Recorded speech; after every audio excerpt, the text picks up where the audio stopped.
Test one, two, test one, two, test one, two.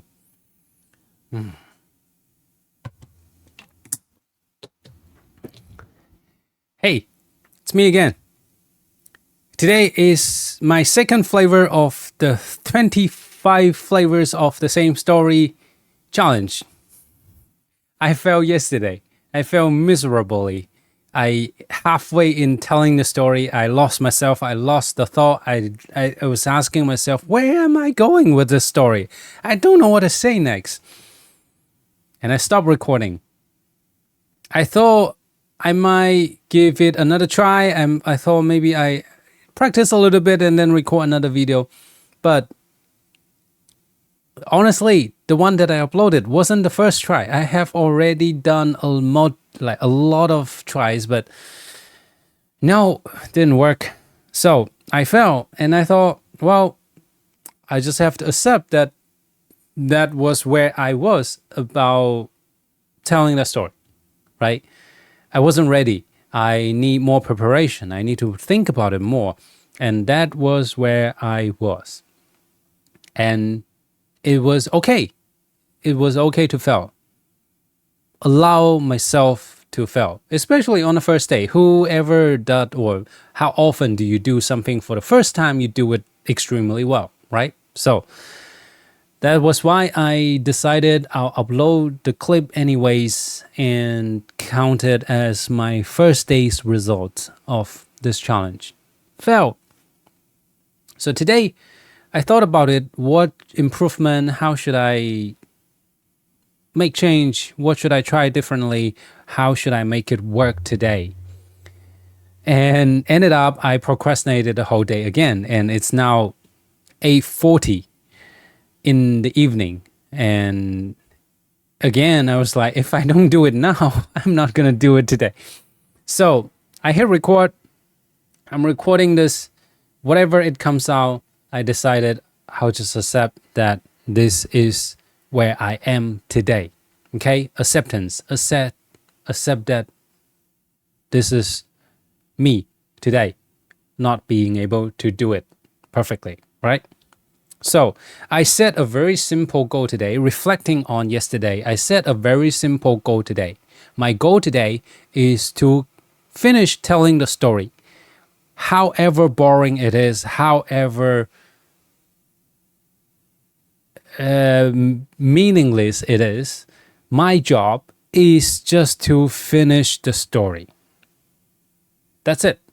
Okay? Again, back to the spirit, like the 30 days talking to camera challenge, lower the barrier so low that I just feel easy to start. Okay? That's it. I think that's all I want to say before I go into the story. Let's get to the story. So, it was late April 2013. Me and my best friend Neo, we were going to do this bicycle trip. We dreamed for it for a long time, maybe even a year. We were hoping to do a long distance bicycle trip together, but just never had the chance to do it. And we found this chance that there was a holiday week in our schedule, and he had 1 week holiday. I had 2 weeks. He was a hardworking man, so he didn't really want to take longer than 1 week. So our plan was that we will use this the week that we have together to cover Vietnam. And once we finish Vietnam, he will go back home and I will continue my bike trip into Cambodia and spend the second week of my holiday there. So we were all excited. We wanted to go to Vietnam. And our plan was this. If you know about Vietnam or not, I'll talk about it a little bit. So Vietnam is a really long country. Okay, it's very long. And in the north is their capital city, Hanoi. And in the south is Ho Chi Minh. So between these two cities, if you drive, it's like 1,600 something kilometers, which is 1,000 miles. So on bicycle for a week, it was impossible for us to cover it, from Hanoi to Ho Chi Minh. but we still want to visit Hanoi. So we decided that we will arrive at Hanoi and just spend a day in the city, just explore it. And then we would take public transportation from Hanoi to the middle of Vietnam. And from middle, we will get on our bike and ride the southern part of Vietnam until Ho Chi Minh City. And that's where Neo will fly back to home. Okay. So that was our plan. The first half depends on public transportation. So we arrive in Vietnam April 28th or 29th, I think.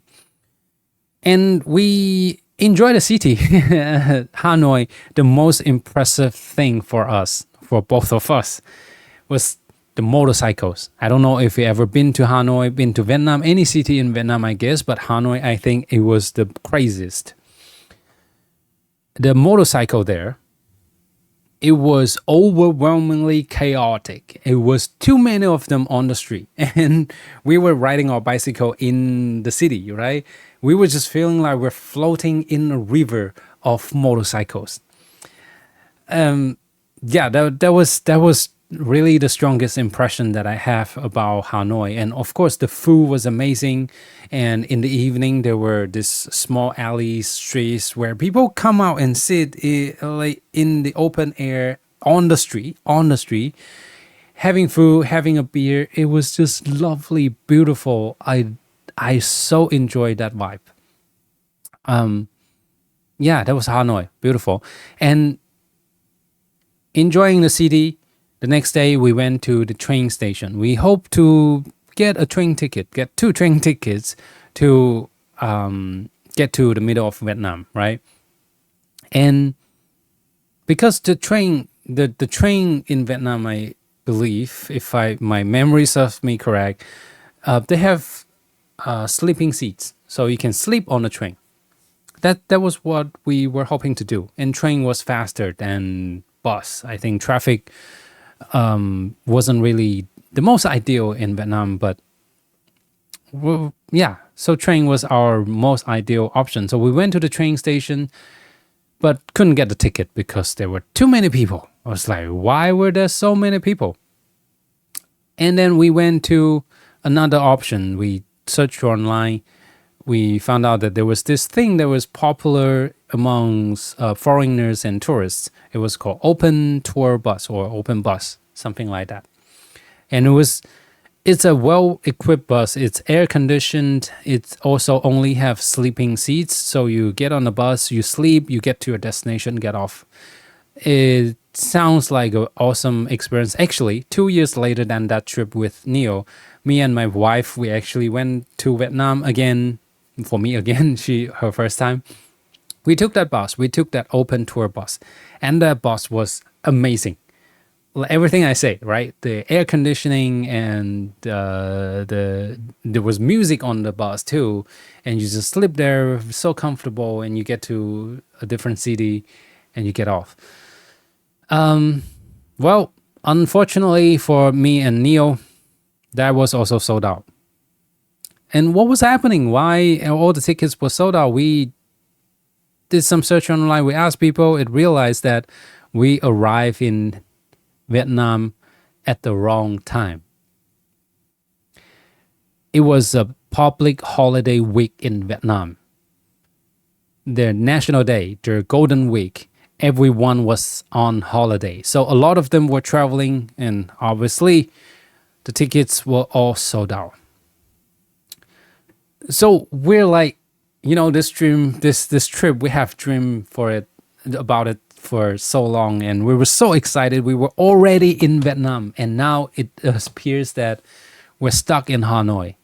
And we had to stay in Hanoi for one more day to figure out what to do, how to handle the situation. And, Neo only have 1 week holiday, so now we have to deduct another day. The clock is ticking. The clock is ticking. So,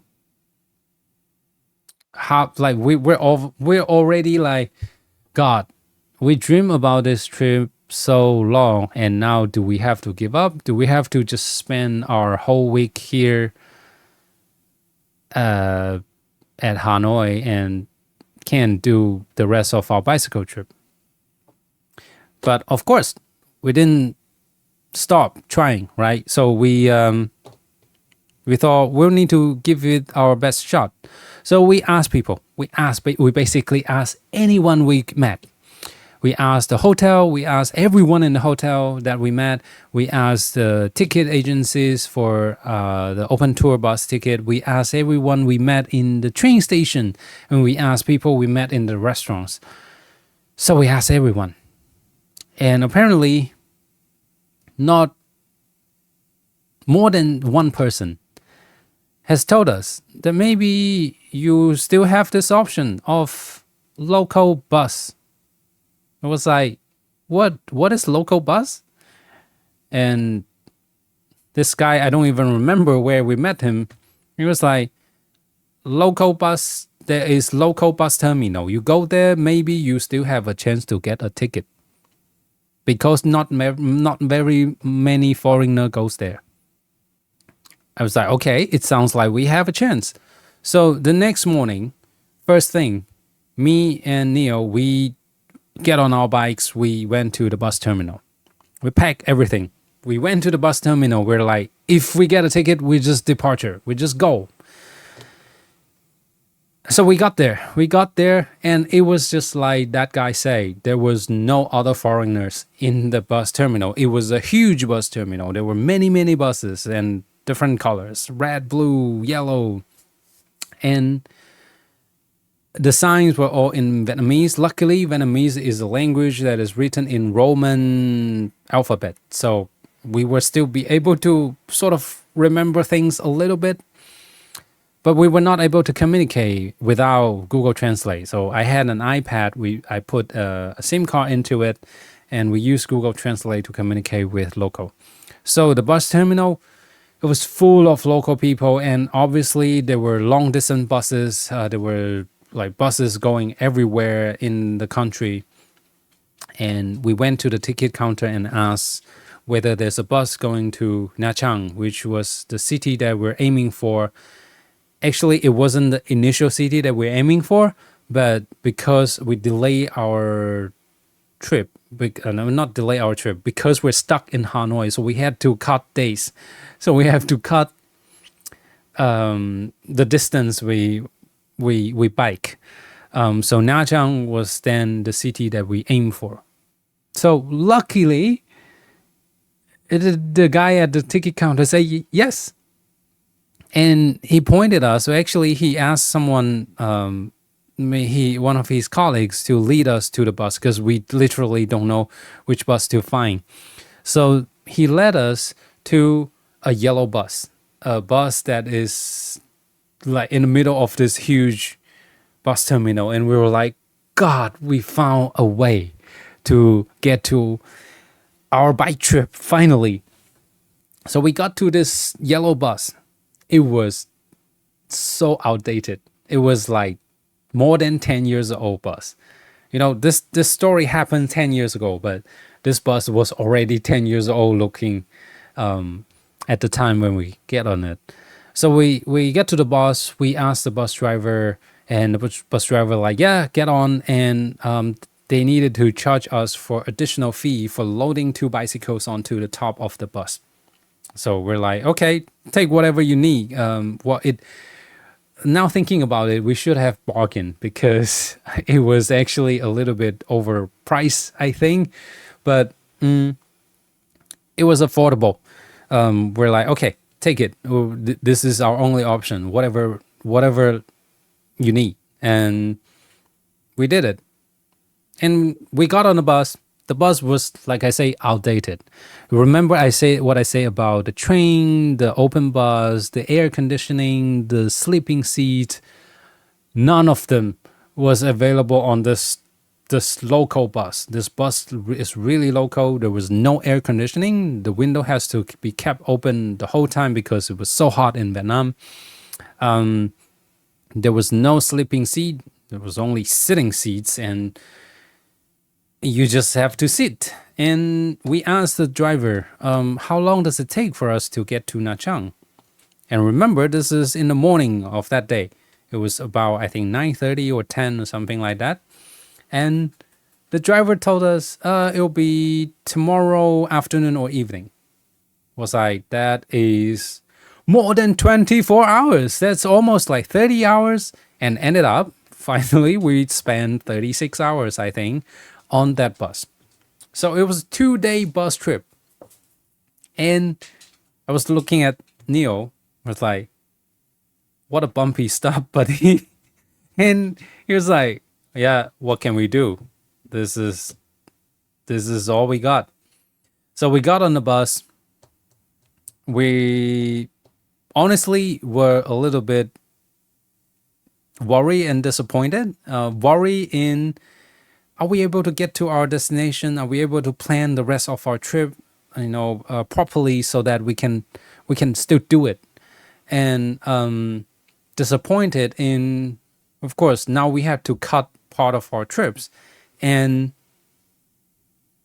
we were hoping to have a good rest before we start our bicycle trip, and now apparently that's not possible on this bus without sleeping seat for 30 something hours. But anyway, we got on the bus, and it turned out this was going to be the most beautiful bus trip that I ever taken in my life. Why do I say that? I'll tell you. And I don't know how to explain this to you properly, but the whole country, not just this bus, the whole trip and the whole country, we experience a sense of chaotic but go with the flow vibe. I'll tell you why. First of all, chaotic. Of course, the motorcycles I mentioned. It was chaotic. The city was chaotic. Everything was chaotic. Even evening when you go out to the city, people sitting on the street having beer, having food. That also looks chaotic, but chaotic in a way that you feel they are chilling, they are enjoying their time. Now, coming back to the bus, it's similar. It's so chaotic in the terminal. It's so chaotic how the bus was parked and how the bus was organizing itself. And plus, that we didn't speak the language, so we didn't understand much. We got on the bus, we just saw, oh, yeah, the sea was this, like this, and we are going to be on this bus for 2 days. How does it work in terms of how to eat and how to go to toilet and how to sleep? We're confused. We have assumptions on how it works, but we don't know for sure that is going to be how it works, right? Usually in a long distance bus in our country is that you get on a bus. Of course, they would stop and they will let you go to toilets, toilet breaks, and we were hoping that that was gonna happen. Of course, that was indeed how it happened, but we were worried. And also, the bus, once it departed, there were something that was more chaotic. The bus door, there was only one door in the front. It was not like a more modern bus that has like two doors, one in the front and one in the back. But there was only one door in the front, and that door was always open, even when the bus was on the road driving. And why was that? Because they are constantly recruiting passengers along the way. So there were four people as a crew on the bus. Four people crew, two pairs. Each pair includes a driver and a conductor. Okay, so the driver drives the bus. For 30 something hours, of course, you need two drivers to take turns, right? So a driver drives the bus, and then the conductor is just recruiting passengers and selling tickets, taking monies and arranging everything else, the passengers. So four crews, and the door always open. And so the bus, even before getting out of the city of Hanoi, it toured some areas to get customers. So I don't know how they even organize this system so that they know where to pick up their customers. So they would just get to a spot and there were already passengers waiting to get on the bus. So we were waiting the bus to tour to get all of their passengers and then departure towards the south. And that already felt chaotic to us. And now you go into the countryside. The countryside, it was like when you get out of the city and into the country, it was just beautiful. You know, in Vietnam, there were so many rice fields. And it's just such a new experience to me. And maybe it was because we were the foreigners, so we got a sort of front row seat. So the four crews sit in the front of the bus, and we sit at the second row. So we get to see through the front glass of the bus, and we see everything on the road. We see the rice fields next to the roads. We see the small towns we pass by. It was just beautiful. And along the way, they still recruit passengers, and it was so random that they would stop, they would shout where they're going. They would shout where the bus is heading and maybe the major stops that they were stopping by. And people on the road, maybe waiting for the bus, they will hear it and they will wave and they will say, okay, I want to get on. And they will just get on. And apparently, me and Neo, we were actually almost the only person who sat on the bus for so long, for 30 something hours. Most of the passengers, they got on halfway, they got off halfway. They used the bus for like 1, 2 hours, 3 hours at max maybe. And they used it as a local bus. Although it went through like from the north to the south, but along the way, people get on, people get off. They use it as a local way of transportation. So we were like this two guy on the bus, just like, hey, hello, welcome to the bus. Hey, hello, hey, welcome to the bus. Of course, we didn't say this, but like we're just greeting every passenger secretly in our heart. We're like, okay. Like almost have a picture in my mind that, you know, if you shoot it as a movie, it's a wide shot and we are the only guy, and we and the crew were the only guy who stay the same, and the passengers are coming up, getting off, coming up, getting off. People come and go, and the bus is traveling far in the country. And there was this passenger that got on. It was so random. It just gave me this feeling of Vietnamese people. They're so chill. This guy got on the bus and he had a cricket on his neck. A cricket, the insect cricket, on his neck. And we saw it. And it was a mystery to me how he didn't notice that there was a cricket on his neck, or maybe he noticed, he just didn't care, and he got on and he was talking to the conductor, and me and Neo, we saw, actually Neo saw it first, so Neo was poking me and was like, look at that guy, he has a cricket on his neck. I was like, yeah, that's funny. That's so funny. But he didn't notice, and he didn't care. He was just talking to the conductor, and we didn't understand what they were saying.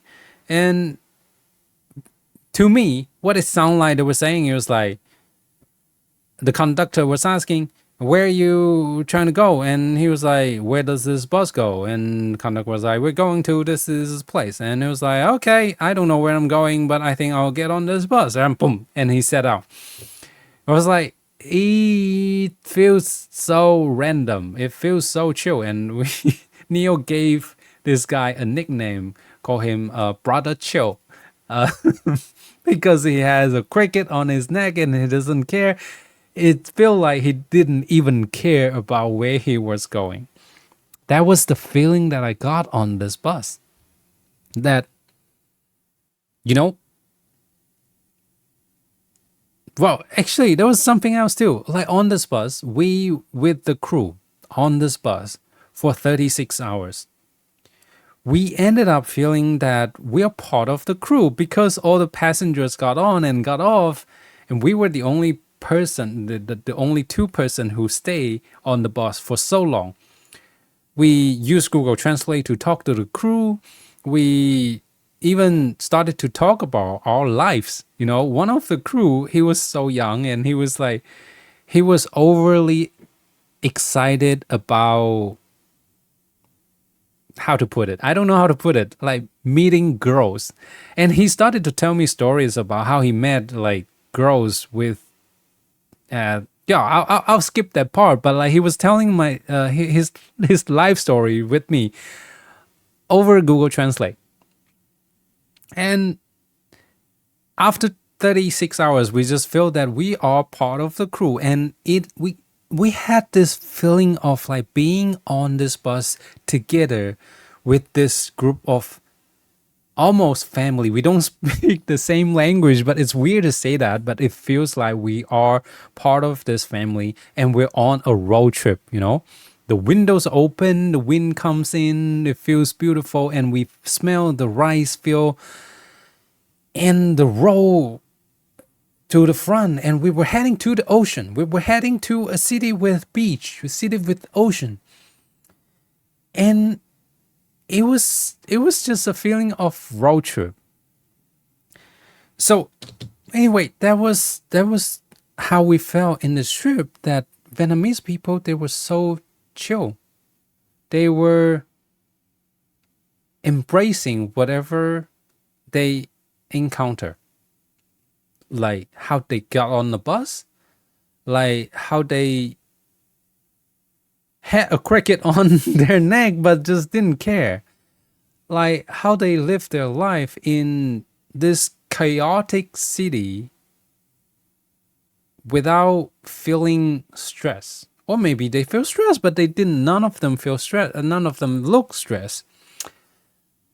And that was what made this bus trip so beautiful, because for us, for me and Neil, this was not our choice. This was the last option that we could get to start our bike trip, and we had to take it. And getting on this bus, we thought we would feel stressed. We thought we would feel worry. That was the feeling that we initially had when we got on this bus, right? But in the end, when we got on the bus, what we felt was peace, freedom, the sense of chill. It's like, cool, man. Whatever in life is there, we can accept it. And when you accept it, life becomes so beautiful. Like how we accepted this bus, and the bus trip become so beautiful. So I know I probably didn't do a good job today in today's story telling you about this feeling of freedom, being on this bus road trip with a bunch of Vietnamese strangers whose language we don't even speak. But we feel free. We feel happy. We feel that we appreciate every details on this journey. There were a lot more that I didn't get to mention here today, but finally, after 36 hours, we got to our destination. We got off the bus, and the crew, they say goodbye waving to us with huge smile on their face.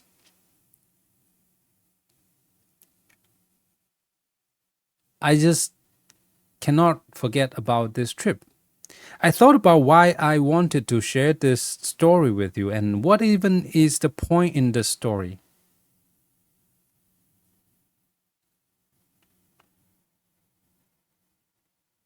There wasn't a point. The point is, I want you to feel that feeling of chill, feeling of freedom, feeling of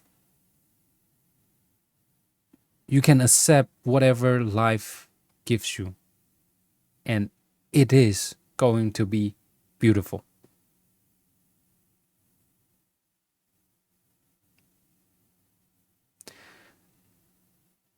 That was it. That was the end of the story. I think I finished my job telling the story today. I am not happy about how I conveyed the story to you,